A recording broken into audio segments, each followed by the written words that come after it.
Le système hybride de Chang'an est-il vraiment performant? Pour répondre à cette question, nous allons examiner son fonctionnement et le comparer aux technologies utilisées par d'autres constructeurs comme Volkswagen, Mercedes-Benz, BMW, Ford ou encore BYD. N'oubliez pas de liker la vidéo et de vous abonner à la chaîne. Chang'an utilise principalement deux architectures hybrides. La première repose sur un moteur électrique de type P2 installé entre le moteur thermique et la boîte de vitesse à double embrayage. Cette solution est particulièrement appréciée des constructeurs automobiles car elle nécessite peu de modifications par rapport à une voiture thermique classique.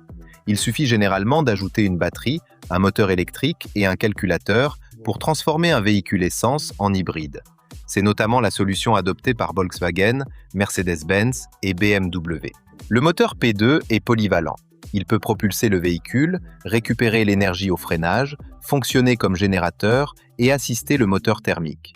Lorsque la batterie est suffisamment chargée, le véhicule peut rouler principalement grâce au moteur électrique.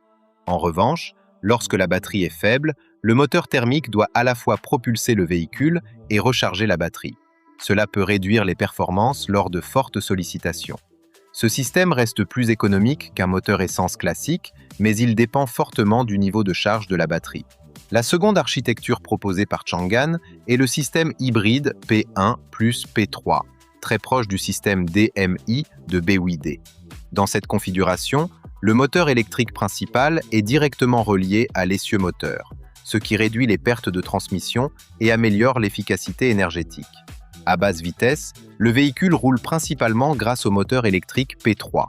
Le moteur thermique peut alors fonctionner comme générateur via le moteur P1 afin de produire l'électricité nécessaire. Ce fonctionnement permet d'obtenir une excellente consommation de carburant, particulièrement en circulation urbaine. La version à une seule vitesse est aujourd'hui l'une des solutions hybrides les plus économes du marché. On la retrouve sur plusieurs modèles utilisant des technologies similaires, notamment chez BYD, Geely, Chery, Honda ou Roewe. Certains constructeurs vont plus loin en ajoutant un second rapport de transmission, créant ainsi un système hybride P1 plus P3 à deux vitesses. Cette configuration est utilisée sur certains modèles Honda, Ford, Buick et GAC. Par rapport à la version à une seule vitesse, le système à deux vitesses permet au moteur thermique d'intervenir plus tôt et d'être plus efficace lors des montées ou des trajets à vitesse moyenne et élevée. Il conserve une excellente sobriété tout en offrant davantage de puissance lorsque cela est nécessaire.